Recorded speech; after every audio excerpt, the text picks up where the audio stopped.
भवानीपुर, जहांगीरपुर और शमशेरगंज में वोट डाले जा रहे हैं। भवानीपुर सीट से ममता बनर्जी चुनाव लड़ रही हैं और ये ममता की परंपरागत सीट रही है। लेकिन पिछले चुनाव में उन्होंने नंदीग्राम से चुनाव लड़ा था, जहां बीजेपी के शुभेंदु अधिकारी से हार मिली थी।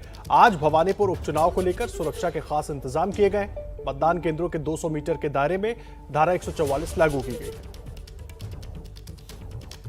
और मनोज्ञा लोहेवाल हमारी सहयोगी इस वक्त भवानीपुर से सीधा जुड़ गए हमारे साथ। सीधा उनका रुख कर लेते हैं। मनोज्ञा, पहले तो किस तरह के सुरक्षा इंतजाम है वो आपसे समझना चाहेंगे, और दूसरा, लड़ाई आसान है या टक्कर है, क्या स्थिति है वहां पर मतदान को लेकर, थोड़ा वो भी समझाइए।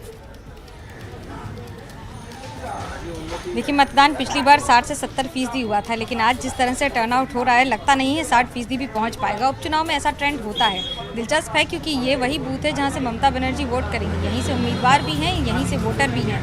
तीसरा उनका चुनाव होगा यहाँ से। इसके पहले 2 बार लड़ी हैं। 2011 में जब उपचुनाव हुआ था, सांसद का पद छोड़कर लड़ी थी, तब भी 95,000 वोट से जीती थी। और जब उसके बाद 2016 का चुनाव हुआ था, तब भी यहाँ से लड़ी थी और करीब 45,000 से 50,000 वोट के मार्जिन से जीती थी। इस बार लड़ाई मार्जिन की, यानी कि कौन कितने मार्जिन से जीत पाएगा, और ये देखना होगा कि किस तरह से बीजेपी को परास्त किया जा सके। ये टैलेंट और यही सबसे बड़ी टेक्निक अपना रही है तृणमूल कांग्रेस। इसमें 2 बातें। पहला ये कि अभी तक जितने भी चुनाव हुए हैं उसमें पूरी तरह से उपचुनाव में दोनों पार्टियों ने अपनी ताकत नहीं झोंकी। यानी 80 का मिशन लेकर, तो यानी कि मिशन 80 लेकर बीजेपी उतरी थी सोमवार को, जिस दिन हाथापाई हुई बीजेपी और टीएमसी के कार्यकर्ता में, जिसमें दिलीप घोष को चोट पहुंची थी। और वहीं दूसरी ओर ममता बनर्जी यानी तृणमूल कांग्रेस की ओर से पूरा का पूरा मंत्री परिषद इस समय कार्यकर्ता के तौर पर भवानीपुर में काम कर रहा है। भवानीपुर यानी कि 16 स्क्वायर किलोमीटर का इलाका, जहां पर इस समय कोलकाता पुलिस की कड़ी तैनाती है और 35 कंपनियां तैनात हैं।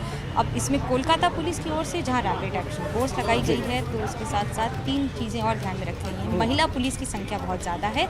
जॉइंट कमिश्नर हैं 5, और उनके साथ साथ करीब 12 डीसीपी और एसीपी भी तैनात किए गए हैं, जो लगातार राउंड लेकर निगरानी कर रहे हैं।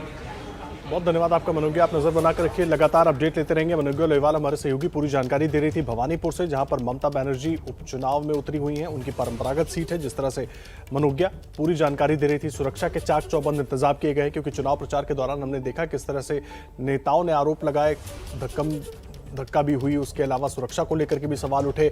और अब आज मतदान हो रहा है। हालांकि 3 सीटों पर उपचुनाव हो रहा है, लेकिन भवानीपुर की सीट सबसे हॉट सीट है, क्योंकि ममता बनर्जी की ये परंपरागत सीट है। 2011, 2016 में भी यहीं से चुनाव लड़ी। नंदीग्राम से पिछले विधानसभा चुनाव में वो चुनाव हार गई थी। अब उपचुनाव हो रहा है, वहां पर वो एक बार फिर से अपनी परंपरागत सीट से चुनावी मैदान में है।